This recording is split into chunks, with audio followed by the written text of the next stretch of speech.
Bapak Kepala Sekolah, Bapak Kepala Sekolah, saya persilakan.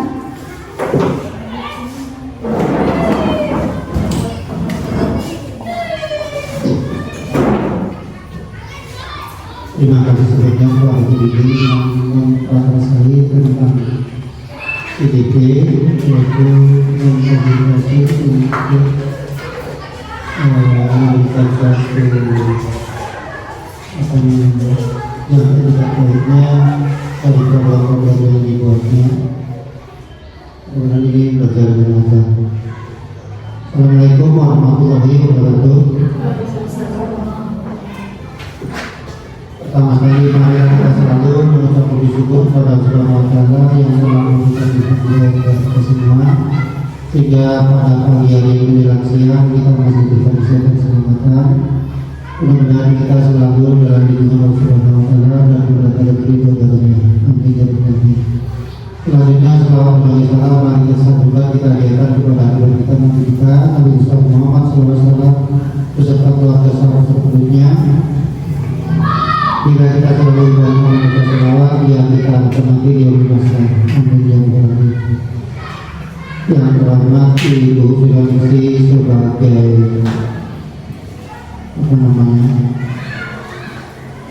yang memberikan satu motivasi dalam bentuk arahan yang positif, di mana salah satu guru kita adalah Guru Samudri ikut dalam kegiatan CDP. Mudah-mudahan dalam satu kegiatan ini ke depan akan lancar, tidak ada halangan dan mendapatkan pendidikan yang baik yang kita harapkan. Karena semua ini adalah niat dan tekad yang baik. Kalau bukan dari diri kita sendiri yang menggerakkan untuk maju, yang berarti. Karena semua itu adalah untuk diri kita ke depan dan punya kemampuan, dan kemampuan itu juga akan dipelajari dengan pengalaman-pengalaman yang ada. Mudah-mudahan bisa disikapi dan dapat berjalan dengan baik. Jadi alhamdulillah pada hari ini kita masih berkumpul di sini dalam hal tentang sosialisasi, di mana mungkin ini yang nantinya dipandu oleh Insi supaya ke depan dapat menjadi guru yang baik dan dapat nanti ilmu yang diperolehnya bisa dikeluarkan di sekolah yang dimana dia belajar. Ya alhamdulillah saya juga bangga sebagai kepala sekolah adalah salah seorang guru yang menginginkan dirinya maju ke depan, memajukan dirinya maju satu langkah ke depan supaya kedepannya dapatlah menjadi suatu inspirasi yang baik. Karena waktu di SD 1995 CGP angkatan pertama saya juga tidak tahu Idris Sabdan Inspekti dia mengikuti PGP tanpa kenal saya. Ini salah satu momen guru yang ingin memajukan dirinya menjadi guru yang bisa diharapkan ke depan. Ya alhamdulillah bisa lulus, yang dijalani pun juga berat karena banyak langkah-langkah hal yang harus dicapai, sampai saya sendiri pun terbawa-bawa mengikuti dengan beliau ke hotel dan sebagainya. Tapi yang dirasakan kan itu dirinya sendiri. Bapaknya mendorong supaya belajar itu lebih penting daripada yang lain. Alhamdulillah sudah belajar sendiri. Salah satu contoh seperti Bu Maya sendiri, sama-sama angkatan pertama sama Idris, dia melangkah maju menjadi pengawas tanpa harus kepala sekolah dulu. Ini adalah sebuah peraturan yang sudah baku dan pemerintah, tanpa ada yang lainnya. Karena menjadi pengawas itu yang pertama adalah persyaratan menjadi kepala sekolah. Tapi kalau sudah peraturan tanpa sekolah-sekolah sudah menjadi pengawas. Banyak dari guru penggerak yang seperti itu. Alhamdulillah pemerintah sudah melihat untuk guru seluruh Indonesia ini momennya berubah. Ya, untuk ke depan juga baik. Sampai pemerintah memberikan kuota. Kalau diambil semuanya akan bagus sekali. Tapi pemerintah beri kuota dibatasi. Setiap kecamatan ada berapa orang dan lulus seleksi. Kemungkinan itu yang diminta dari pemerintah. Karena harapan saya maju dan maju lagi. Itu diri sendiri dan orang lain, terutama bangsa dan negara. Karena ke depan juga belum tahu pemerintah itu seperti apa peraturannya. Yang mudah-mudahan pemerintah bisa mengangkat dari guru penggerak secara otomatis menjadi PNS atau SF. Itu yang kita minta. Tapi dengan istilah melalui dinas pendidikan. Yang mudah-mudahan semua akan terrealisasi. Tapi alhamdulillah sudah banyak dari guru-guru yang berkorban menjadi pendidikan juga harus kita syukuri. Karena pendidikan itu melalui sistem kontrak 5 tahun ke depan. Daerah lain juga ada yang 5 tahun dan 2 tahun. Seperti di Jawa ada 2 tahun. Kalau dia diterangkan ya sudah menjadi guru biasa. Karena itu adalah peraturan dari pemerintah daerah setempat. Kalau keuangan kita mencukupi, guru kontrak menjadi guru luar biasa. Tapi kalau bisa melebihi daripada anggaran daerah, bisa terangkat dari guru PNS. Itu dengan kriteria seperti itu. Jadi harapan saya di sini yang bisa saya sampaikan, mudah-mudahan untuk ini kita menjadi guru yang teladan, menjadi contoh yang terbaik, terutama bagi diri sendiri dan kepada kawan-kawan dan juga kepada masyarakat yang ada di lingkungan tempat tinggal dan lingkungan sekolah. Demikian sampaikan, mudah-mudahan bisa kita lakukan bersama. Saya ini, Assalamualaikum warahmatullahi wabarakatuh. Pertama-tama marilah kita panjatkan puji syukur kepada Allah Subhanahu wa taala karena atas rahmat dan karunia-Nya kita semua bisa berkumpul pada hari ini. Nah, salawat berikan salam kita tunjukkan kepada Nabi besar Muhammad sallallahu alaihi wasallam. Semoga kita mendapatkan syafaatnya di yaumul akhir nanti. Amin amin ya rabbal alamin. Pertama-tama yang saya hormati Bapak Kepala Sekolah SDN 104193 dan rekan-rekan guru yang sudah menyempatkan waktunya untuk mengikuti kegiatan penyebaran pemahaman dan penerapan budaya positif. Jadi Bapak Ibu, di sini saya ucapkan terima kasih karena kita semua punya kesibukan ya. Bapak Ibu ada yang baik, ada yang buka warung. Terima kasih Bapak Ibu yang sudah menyempatkan waktunya. Di sini karena saya kan ikut program guru penggerak. Jadi saya di situ ikut pendidikan ingin transfer ilmu. Jadi kalau kita mendapatkan ilmu, pastinya akan kita transferkan yang akan Bapak Ibu.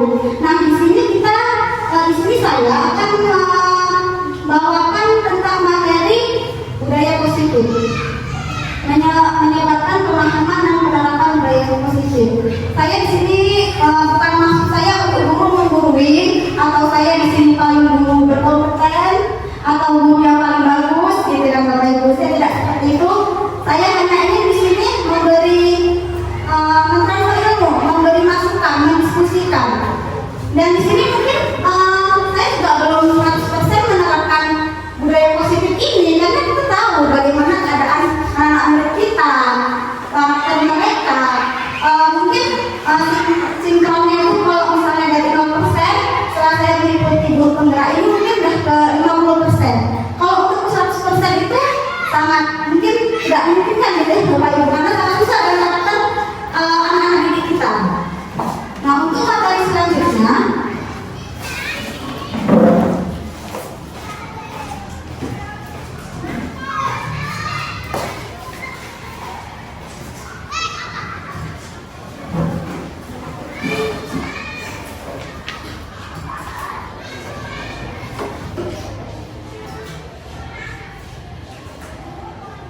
Jadi pada konsep budaya positif ini kami mempelajari di sini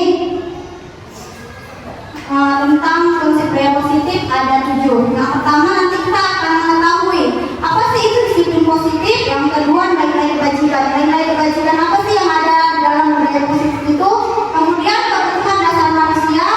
Kemudian yang keempat motivasi perilaku manusia. Yang kelima posisi kontrol dulu. Nah di sini nanti kita akan tahu kita selama mengajar ini ada di posisi yang mana? Ini ada 5 posisi kontrol dulu. Kemudian ada keyakinan kelas, yang kemudian yang ketujuh ada segitiga restitusi. Nah sebelum kita masuk ke budaya positif, disiplin positif, saya akan memaparkan sedikit tentang pendidikan menurut filosofi Ki Hajar Dewantara. Di sini Bapak Ki Hajar Dewantara itu memaparkan kalau tujuan pendidikan itu menuntut anak berdasarkan kodrat alam dan kodrat zamannya. Setiap anak masing-masing memiliki kodrat alam yang berbeda. Jadi apa sih maksudnya kodrat alam dan kodrat zamannya? Jadi seorang guru itu Bapak Ibu ibaratnya adalah seorang petani. Kita mau petani mau menanam jagung misalnya, supaya jagungnya tadi tumbuh subur, buah, menghasilkan panen yang sangat banyak, itu kita akan gimana? Ayo kita lakukan. Lalu pasti kasih pupuk, ya kan? Kemudian kita siram, terus kita bagi, kita pupuk, kita siram, kita semprot, seperti itu ya kan. Nah itu adalah apa? Agar tadi jagungnya tadi tumbuh dengan subur. Bagaimana kalau nggak kita kasih pupuk, tidak kita siram, tidak kita semprot, jagung itu otomatis akan kering atau tidak akan bisa menghasilkan panen. Nah seperti itulah seorang guru Bapak Ibu. Guru itu ibarat petani. Murid itu sebagai lahan tadi. Nah, bagaimana murid tadi itu kita tumbuh kembangkan menjadi murid yang bagus, yang bermutu, yang berkarakter dengan kita beri kasih sayang sama murid tersebut. Terus tuh dengan kodrat alam. Kodrat alam itu kita ibaratkan itu kita melihat anak itu dari backgroundnya. Nah, kita kan banyak anak-anak yang di sini itu yang banyak broken home ya kan. Ada yang broken home, ada yang namanya di Malaysia. Jadi begini, kelakuan anak-anak yang tadi memang nggak keluarga broken home sama keluarga Cemara itu kan keluarga itu, ya kan? Itu pasti kelakuan mereka berbeda kan, sangat berbeda sekali. Nah, jadi jangan langsung saja anak ini nakal, ini bandel, kita telusuri dulu backgroundnya di mana. Nah, setelah kita tahu backgroundnya di mana, sikap kita sama anak tersebut tentu saja berbeda. Ada anak saya seperti itu, saya pertama kan nggak tahu anak itu ternyata dia broken home. Saya langsung ngejatnya gitu ya kan. Nah setelah saya cari informasi, setelah saya selidiki background dia, ternyata dia itu anak yang broken home. Kalau anak yang broken home itu dia pasti membutuhkan apa? Kasih sayang kan. Nggak bisa kita bentak. Jadi anak tadi itu saya puji-puji, saya puji-puji. Nah seperti itu dari yang dianya dulu itu males-malesan, mungkin dia nggak langsung ke sana belajarnya langsung 100 gitu, sinkronnya gitu ya kan. Tapi dari yang dia nggak mau nulis, dia sekarang udah mau nulis gitu. Karena tadi saya kasih sayang ke dia, karena dia nggak mendapatkan sayang di rumah. Jadi kita sebagai seorang murid yang memberikan kasih sayang tersebut. Nah, sekarang kita masuk ke budaya positif. Disiplin, apa sih itu disiplin positif? Disiplin di sini, disiplin berasal dari kata disiplina yang artinya belajar. Disiplina mengacu pada disiplin diri yang memiliki tanggung jawab terhadap apa yang dilakukannya berdasarkan nilai-nilai yang diyakini. Disiplin positif merupakan salah satu cara penerapan disiplin yang bertujuan untuk menumbuhkan kesadaran serta mengerdayakan peserta didik tanpa imbalan atau ancaman. Kita sebagai seorang pendidik menciptakan peserta didik yang memiliki disiplin dan diri sehingga mereka berperilaku mengacu kepada nilai-nilai kebajikan. Nah, jadi kita di sini sebagai seorang pendidik ingin menerapkan nilai-nilai kebajikan. Nilai kebajikan itu yang sudah belajar dengan saya selanjutnya.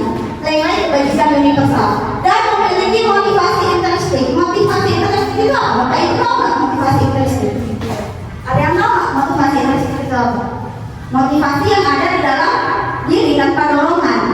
Kalau ada dorongan, kalau yang di dalam orang lain namanya adalah motivasi eksternal. Itu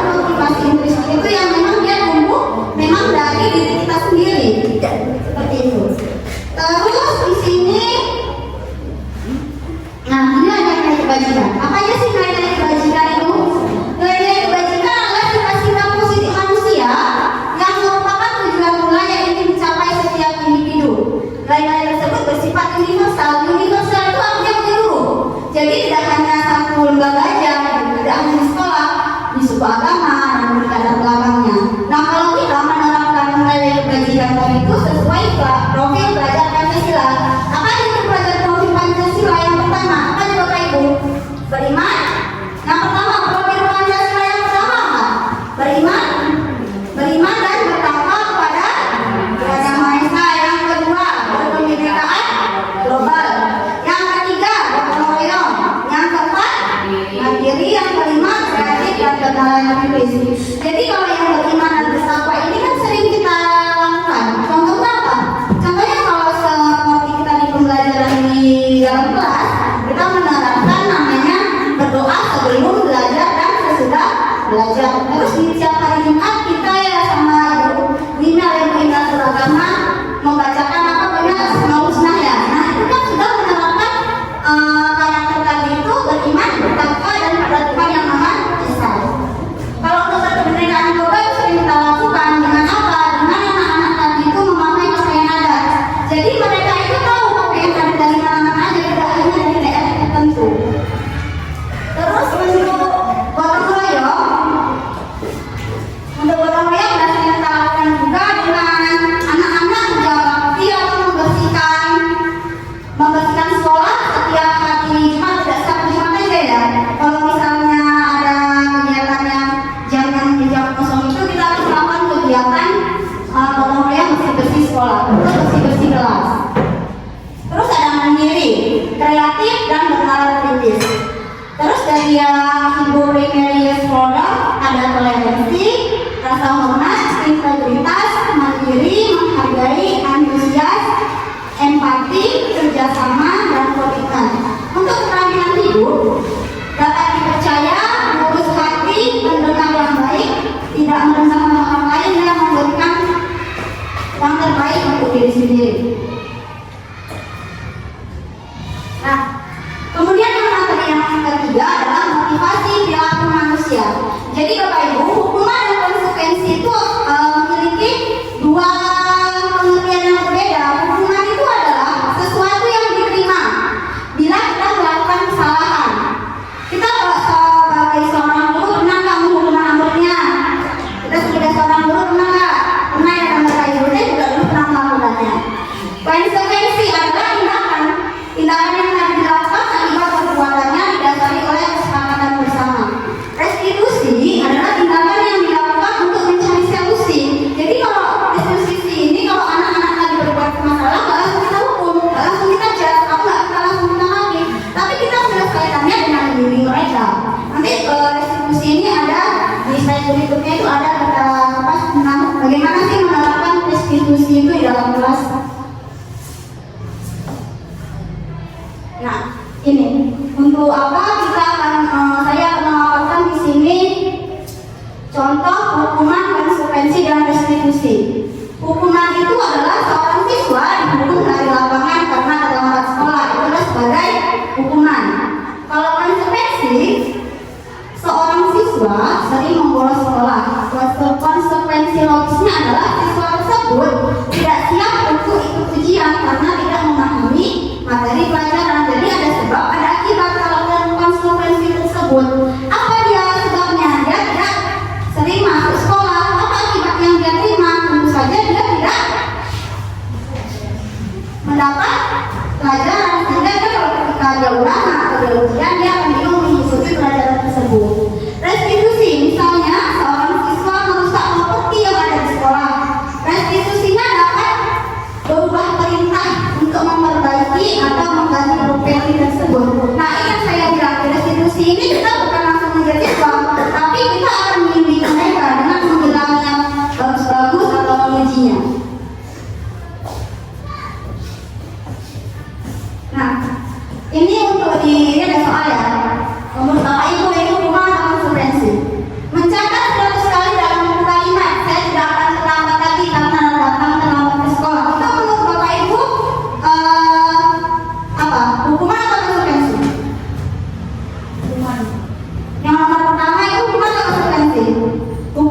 membuat anak merasa tidak nyaman dalam jangka waktu pendek.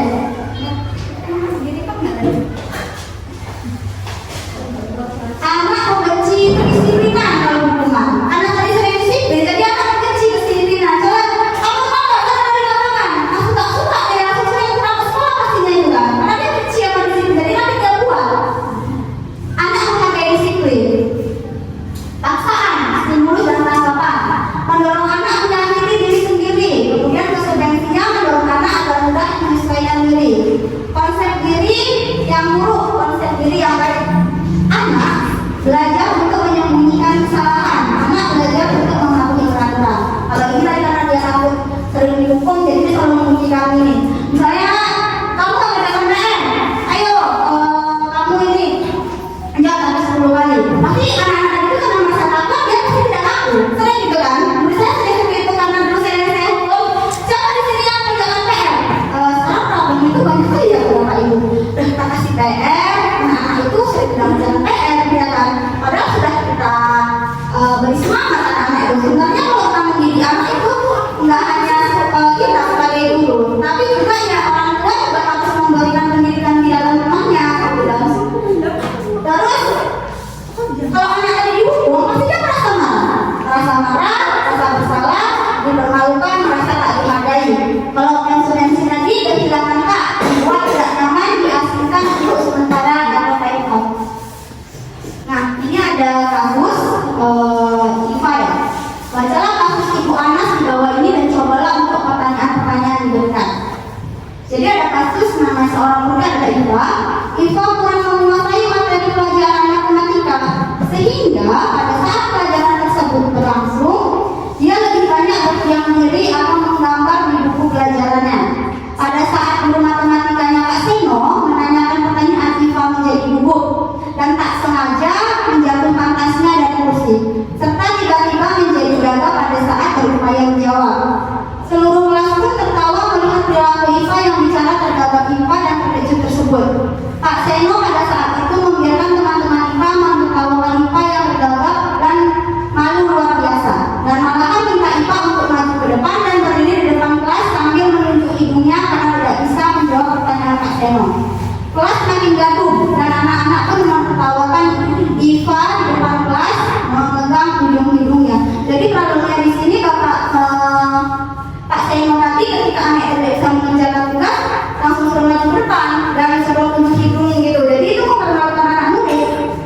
Kalau pertanyaannya di sini, apakah Anda setuju dengan tindakan Pak Seno? Setuju nggak? Tidak. Kenapa Bapak Ibu tidak setuju? Kenapa Ibu sendiri tidak setuju? Di sini untuk kasus yang seperti ini sepertinya anak walaupun masih anak-anak tapi dia kan masih mempunyai hati ya, dan mempunyai hati nurani sehingga dia juga akan merasa malu dengan teman-teman supaya dalam kelas. Apalagi itu dipermalukan depan kelas dan teman-temannya tertawa ya. Kemudian si Pak Seno bukan langsung mendemain anak-anak tersebut, malah yang menertawakan mereka. Jadi iya, jadi di sini Pak Seno ini sebagai seorang guru, sebagai pelaku membuli juga. Seharusnya kita sebagai seorang guru, ya itulah kita harus membimbing anak-anak tadi dan tidak membuli, bukan malah itu membuli. Menurut Anda, tindakan Pak Seno terhadap kita adalah sebuah hukuman atau konsekuensi? Hukuman ya kan Bapak Ibu, karena dia langsung menghukum. Rasa hati dia punya. Iya, saya kata Bapak Ibu, sampai kita seperti itu ya. Anak-anak kita dihukum, malah kita juga ikut menyerah-nyerahin. Nah, seperti dalam kita sebagai seorang guru, seharusnya kita mendamaikan keadaan, jangan malah memperkeruh keadaan seperti itu. Kemudian keyakinan kelas, Bapak Ibu di sini pernah nggak buat keyakinan kelas? Tahu nggak keyakinan kelas yang bagaimana? Belum tahu. Jadi keyakinan kelas itu lurus seperti peraturan kelas. Jadi sebelum kita mulai pembelajaran, kita perkenalkan anak-anak, ayo kita sepakat. Kita akan gimana ini keyakinan kelas yang akan kita buat? Tidak ribut Bu. Terus apa lagi? Kerjakan tugasnya. Terus apa lagi? Biasanya kita buat kalau sebelum mulai pembelajaran. Biasa saya sih kalau belum datang gurunya saya suruh pada sendiri ya kan. Berarti itu keyakinan kelasnya menunggu guru jika gurunya belum datang seperti itu ya. Pasti kita seorang guru itu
positif. Ini nanti ada eksperiment.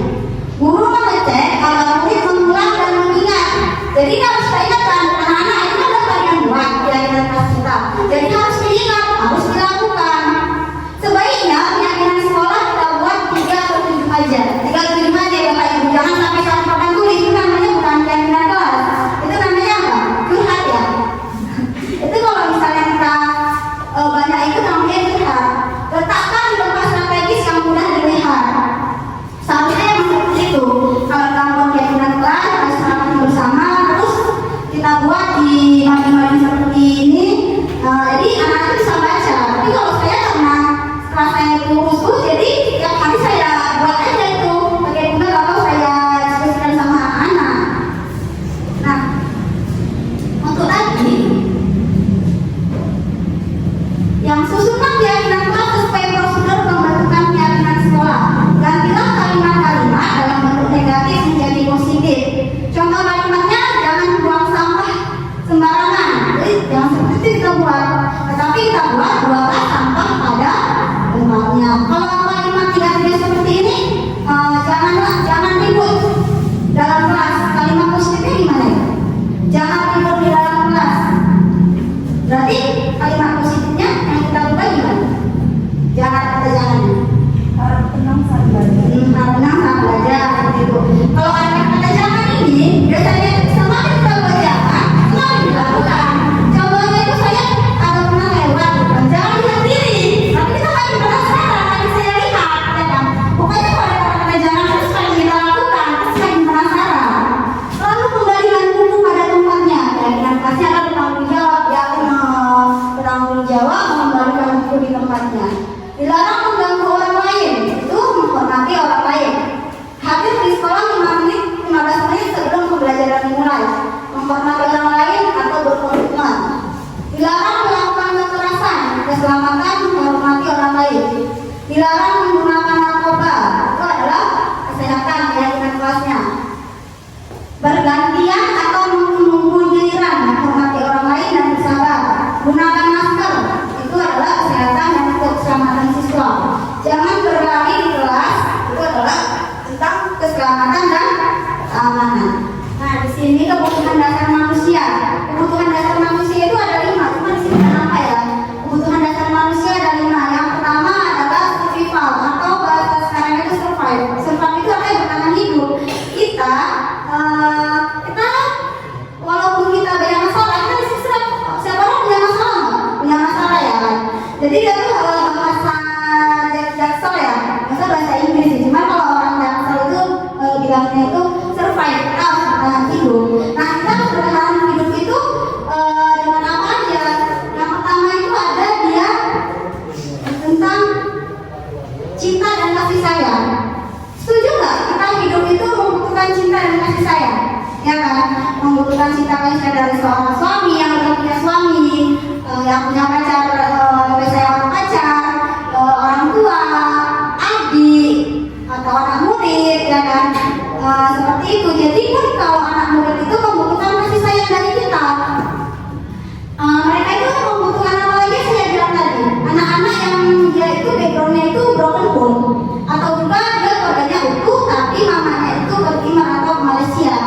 Itu kan dia sangat membutuhkan kasih sayang karena dia tidak mendapatkan kasih sayang di dalam rumah. Jadi ya kita sebagai seorang guru di sini kita memberikan kasih sayang yang seutuhnya lah sama anak tersebut. Dia itu merasa dia diterima, dia itu ada loh di sekolah ini seperti itu. Kalau kita lah, misalnya nih kita sama pasangan kita sama keluarga kita tidak mendapatkan sayang, gimana perasaan kita? Pasti sangat apa perasaannya kan? Kalau Putri, kalau sama pacarnya ada diberi kasih sayang gimana Putri? Apa ya Putri? Sedih ya kan Putri ya? Sedih. Itu juga seorang siswa. Jadi seorang siswa itu membutuhkan kasih sayang. Gurunya juga membutuhkan kasih sayang. Gak hanya murid ya kan? Putri juga membutuhkan kasih sayang. Kasih sayang dari mana? Dari rekan kerja, dari suami, dari keluarga. Iya, amin doakan ya Mimel. Tentang kesenangan, kita pasti di sini punya kesenangan ya kan? Kalau kesenangan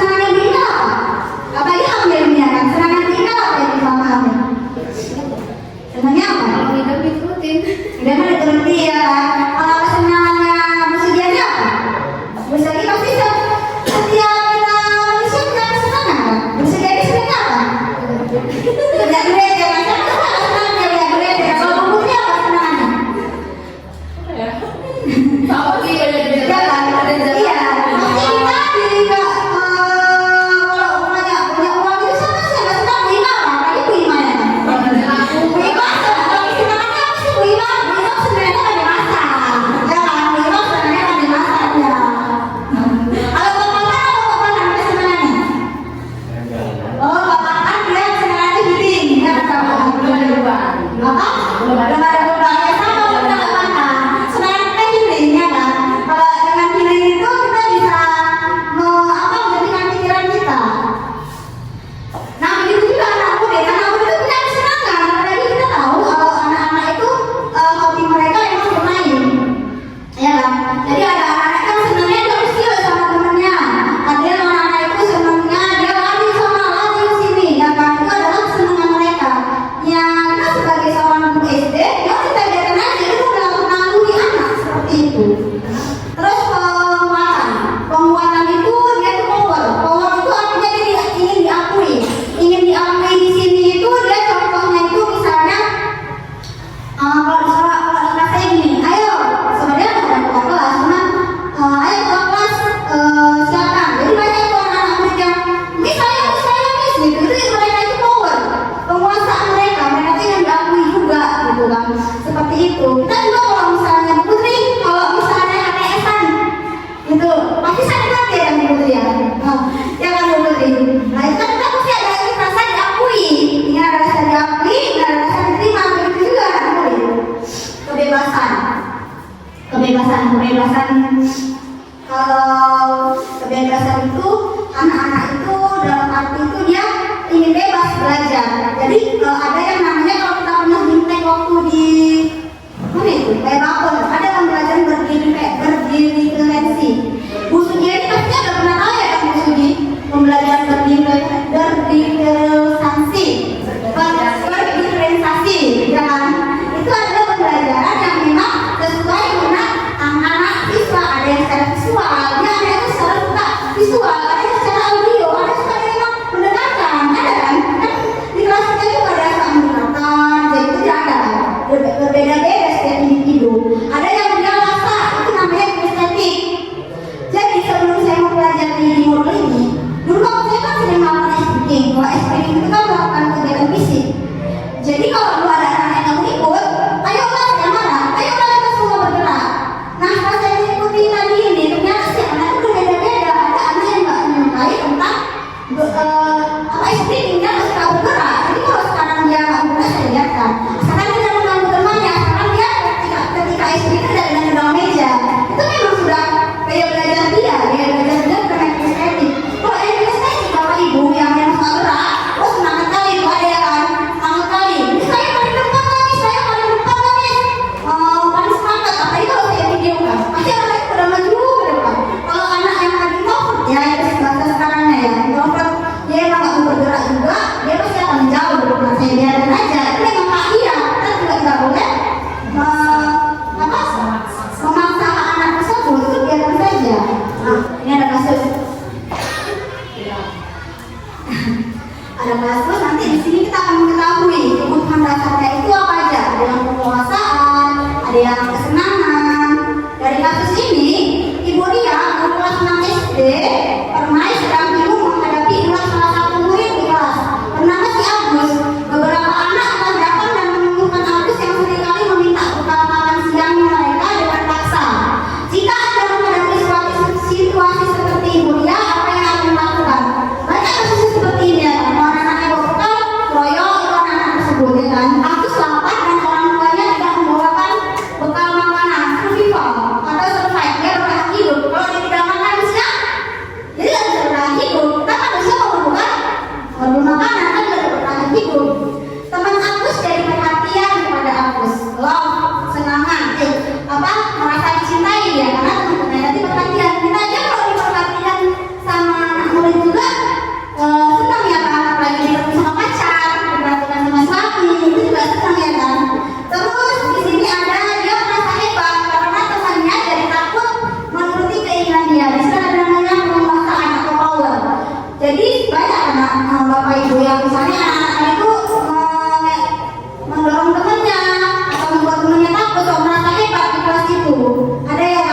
itu namanya adalah kebutuhan dasar, dia power, dia merasa yang paling hebat seperti itu.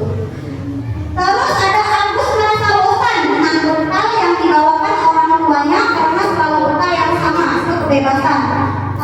Agus itu berhak loh, dia meminta orang tuanya, ke orang tuanya juga seharusnya merasakan si Agus tadi dengan bekal berbeda-beda. Kita aja kalau makan yang itu aja bosan ya kan. Jadi ada kebebasan, dia ingin bebas memilih. Agus hanya iseng dan dia menikmati ekspresi wajah senangnya yang besar. Itu kesenangan dia. Jadi kalau temannya mau diganggu dia, terus temannya marah, terus temannya maju, biasanya kan laki-laki dan cowok ya kan. Miss, itu miss, teman itu miss, ganggu saya loh miss. Dia senang itu kalau laki-laki ganggu teman ceweknya. Itu adalah senangan dia kan. Seorang anak kelas 3 begitu tiba di rumah pulang dari sekolah, menangis dan mengadu pada ibunya bahwa dia benci pada ibu Rani gurunya. Menurut Anda, kebutuhan apa yang berusaha dipenuhi oleh Dinda jika jawabannya seperti ini? Apabila Anda berada dalam posisi ibu Rani dan mendapatkan informasi dari ibunya tentang perasaan Dinda hari ini, apa yang akan Anda lakukan pada Dinda besok ketika Dinda masuk sekolah agar kebutuhan Dinda terpenuhi? Nah, jadi apa di sini yang kebutuhan dasar tadi? Yang pertama ada kesenangan. Ibu guru bilang aku tidak boleh bersenandung sewaktu mengerjakan tugas, katanya kelas harus tenang, tidak ada suara, kan nggak tahu jadinya. Padahal itu kesenangan dia itu senang kalau dia di situ bersenandung atau bernyanyi. Ibu guru tidak punya aku hari ini, padahal aku pakai rambut yang baru. Jadi dia ingin mencari perhatian, dia ingin merasa diterima. Jadi dia merasa itu tidak ada kasih sayang. Kan dia berjamper loh, dia pakai cipik baru. Aku sebel, gambarku tidak rapi, malah ibu guru yang menunjuki ke teman-temanku di depan kelas. Itu adalah namanya penguasaan. Jadi penguasaan di sini adalah dia sebel karena dia ketika dia nunjukin teman-teman itu diakui sama temennya. Kan dia menjawab gambar, oh gambarnya cantik ya, gambarku bagus, tapi ternyata teman-temannya kalau mengajukan dia. Jadi di sini dia itu merasa tidak ada kebutuhan hidup dasar tadi yang power atau penguasaan. Aku bosan, masa belajarnya cuma gitu aja, dengerin ibu guru aja. Nah ini kebebasan, seperti saya bilang tadi, setiap anak itu punya hak untuk dia belajar dengan gaya belajarnya yang mana yang dia minati. Ada lima posisi kontrol dulu. Ada pendukung, pembuat merasa bersalah, teman, pemantau, manajer. Bapak Ibu di sini 5 posisi kontrolnya itu yang mana? Ada teman, penghukum. Gak apa-apa, di sini kita kan sama-sama belajar. Saya juga di sini nggak merasa yang paling bagus sebagai seorang guru. Dan Bapak guru hebat. Jadi di video ini nanti akan dijelaskan yang mana tadi posisi kontrol guru ada berapa? Posisi kontrol guru ada berapa? Ada 5 kan? Jadi di sini akan dijelaskan ilustrasi tentang 5 posisi kontrol Dalam guru. penerapan disiplin bersalah. Polisi yang menghukum.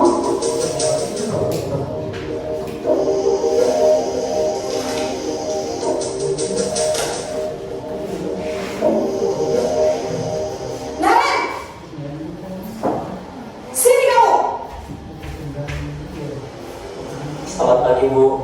Selalu terlambat. Kamu deh pasti terlambat. Maaf, Bu. Saya Apa? Apa coba? Alasan kamu apa lagi?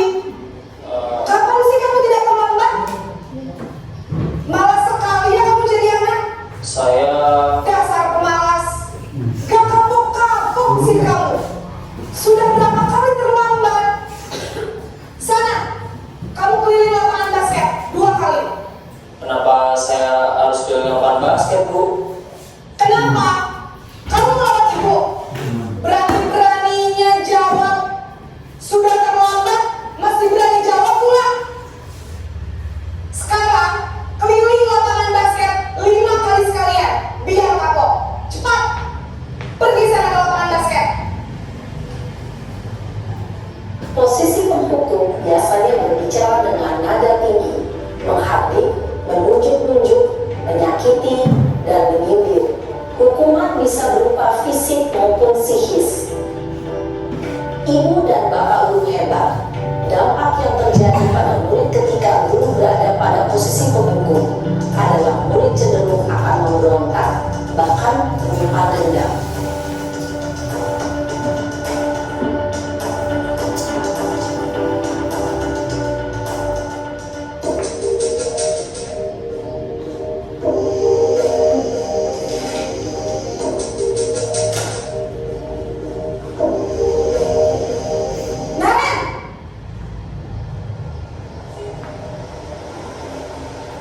Selamat pagi, Bu. Naren, kamu kenapa terlambat lagi, nak? Ya Tuhan, Naren, kamu senang ya bikin ibu susah ya? Kalau kamu terlambat lagi, nanti ibu yang ditegur bapak kepala sekolah, nak. Disangka ibu tidak bisa membina kamu. Duh, gimana ini? Maaf, Bu. Duh, Gusti Naren, kamu suka ya kalau ibu ditegur bapak kepala sekolah? Terus, sekarang ibu harus tulis apa ini di buku absen? Ini kamu sudah sering terlambat loh. Ibu harus apa coba? Maaf, Bu. Maaf sekali. Ya sudah, lain kali jangan bikin ibu susah lagi ya, nak ya. Ibu tidak akan kuat lagi kalau kamu begini terus. Bisa jantungan kalau ibu tegur bapak kepala sekolah. Sana cepat ke kelas. Maaf ya, Bu. Maaf sekali. Dia mengadakan alasan apa? Posisi pembuat rasa bersalah berbicara dengan nada cenderung lembut, namun kata-kata yang diutarakan membuat murid merasa menjadi orang yang gagal, memandang buruk dirinya sendiri, merasa tidak berharga, dan tidak sanggup membahagiakan orang lain. Ketika guru mengambil posisi pembuat rasa bersalah, murid akan menganggap dirinya yang bersalah dan ia akan menyimpan emosi negatif tersebut di dalam dirinya. Bu. Wah, sudah jam berapa ini, nak? Terlambat lagi ya, sayang. Iya, Bu. Habis ibu saya lupa bangunkan saya, Bu. Kamu malah menyalahkan ibu kamu. Kamu bukannya anak yang larinya paling kencang. Kok terlambat sih? Iya, Bu. Saya memang terlambat bangun tadi. Jadi, biarpun saya lari kencang, tetap gak kekejar, Bu. Ya sudah sana. Nanti lain kali larinya lebih kencang lagi ya. Biar gak terlambat lagi. Bikin seneng ibu. Demi ibu. Bisa kan? Bisa, Bu. Ya sudah, sana masuk kelas. Ibu beresin urusan absen kamu. Kamu ini ada-ada saja. Dalam posisi teman, guru berbicara dengan nada suara ramah, akrab, cenderung bersenda gurau untuk menjaga suasana tetap santai.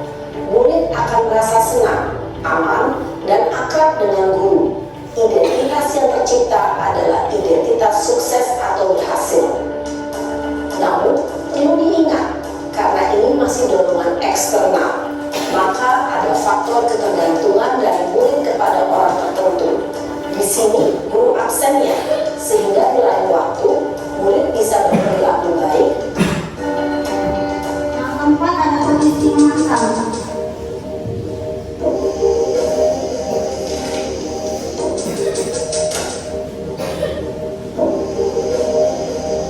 Naren!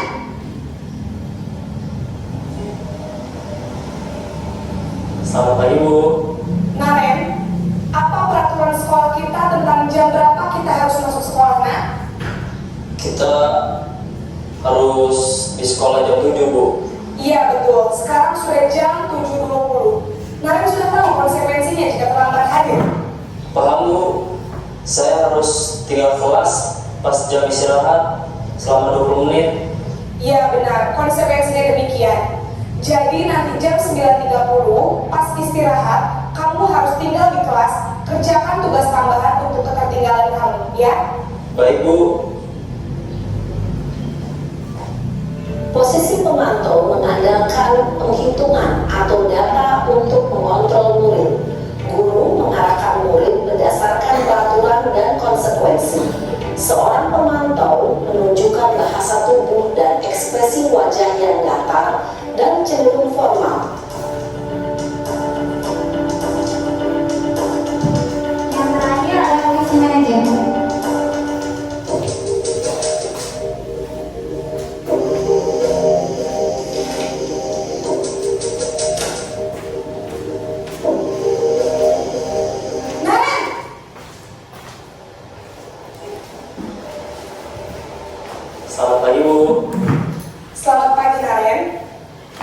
Bu, saya terlambat. Iya, sekolah masuknya jam 7, sekarang sudah jam 7.20. Jadi sekarang bagaimana ini, Karen? Maaf Bu, saya lupa setelah saya semalam. Baiklah, menurut kamu, keyakinan sekolah yang mana yang perlu kamu tingkatkan? Menghargai diri sendiri dan orang lain mungkin ya Bu. Setuju. Jadi, apakah Naren meyakini prinsip saling menghormati tersebut? Iya Bu, saya meyakininya. Apakah Naren bersedia memperbaiki masalah keterlambatan ini? Bersedia Bu. Bagaimana kamu akan memperbaiki masalah keterlambatan ini? Saya akan coba untuk tidak lupa menyetel alarm saya Bu. Baik, kalau Naren lupa menyetel alarm di rumah, ada orang yang kira-kira bisa bantu mengingatkan tidak? Ada Bu.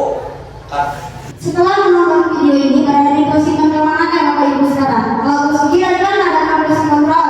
Kalau posisi kontrol yang mana itu? Ada pemukul, ada apa tadi? Memantau, yang mana posisi? Gak apa-apa, kita di sini saling diskusi. Nanti setelah kita mengikuti tadi ini, oh kita ternyata ada posisi ini, berarti kita tidak boleh melakukan seperti ini lagi. Gitu. Kalau posisi kontrol yang mana? Ada di posisi kontrol. Tidak, pemukul, teman, seperti itu. Segi teman. Kalau putri sekarang posisi kontrolnya apa itu tadi? Sekarang yang mau putri lakuin sebagai apa? Konsekuensi Itu. merasa bersalah. Membuat merasa bersalah. Emang? Bu Ima membuat merasa bersalah. Apa apa? Kecuali pemukul.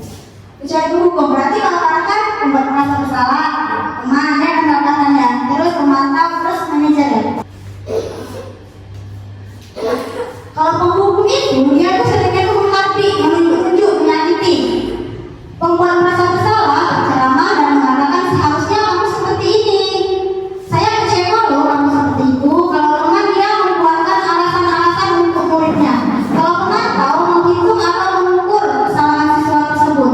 Kalau manajer dia mengajukan pertanyaan-pertanyaan atau dia lebih mendidik siswanya. Bukan dia menghati atau tadi dia menyakiti siswa tadi. Kalau manajer ini dia seharusnya kita sebagai seorang guru kita seharusnya sebagai manajer. Kalau saya memang baru-baru ini aja karena saya baru mempelajari modul ini, itu saya juga pernah hukum. Siapa yang nggak siap PR ngejawab? Saya dulu pernah melakukan itu. Kalau siapa yang nggak siap PR karena kalian berdiri di lapangan. Dulu waktu saya berdiri di lapangan itu, saya pernah melakukan seperti itu. Nah, setelah saya pelajari modul ini, ternyata perbuatan yang saya lakukan itu tidak menunjukkan posisi kontrol sekolah sebagai penghukum. Nah, sebagai posisi kontrol itu yang bagus. Sebagai seorang guru, kita seharusnya posisi kontrolnya apa Bapak Ibu yang bagus di sini? Saya tamat video. Posisi kontrol yang bagus apa? Sebagai seorang manajer kan? Sebagai seorang manajer yang bagus. Karena kalau sebagai seorang manajer di sini, kita tidak langsung menjadi siswa tersebut. Kita menanyakan dulu masalahnya apa siswa tersebut tadi terlambat kan? Masalahnya apa? Nggak tahu saya terlambat. Terus solusinya gimana? Kamu mengatasi masalahnya ini? Saya kecewa sekali, ini ada posisi kontrol dulu. Saya kecewa sekali dengan kamu, membuat orang merasa bersalah. Kamu tidak pernah benar, itu penghukum. Ayolah lakukan demi ibu, itu teman. Apakah kamu mau mendapatkan stiker dengan bintang hari ini sebagai pemantau? Bagaimana kamu bisa menyelesaikan masalah ini itu sebagai manajer? Kamu selalu yang paling terakhir sebagai penghukum posisi kontrol. Nah, ini adalah materi terakhir. Segitiga restitusi. Proses menciptakan kondisi murid untuk memperbaiki kesalahan mereka sehingga mereka bisa kembali pada kelompok mereka. Yang pertama, membantu murid menjadi lebih baik, memiliki tujuan disiplin positif serta memulihkan dirinya. Yang kedua, membantu murid untuk jujur pada diri sendiri ketika dia melakukan kesalahan. Yang ketiga, memberikan penawaran, bukan paksaan. Nah, ada 3 tahapan segitiga restitusi, yaitu menstabilkan identitas. Jadi di sini guru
pukul 8, sedangkan sekolah masuk pukul 7.30.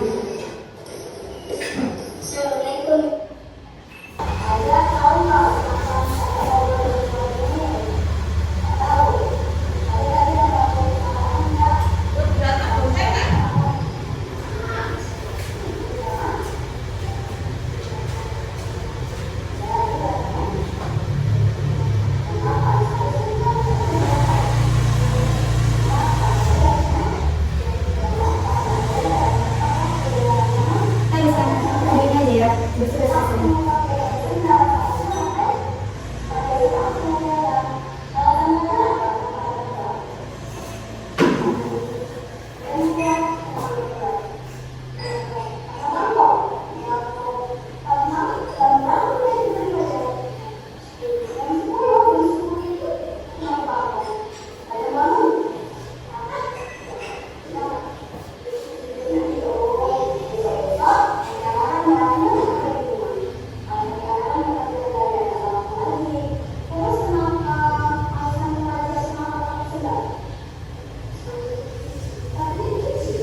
Besoknya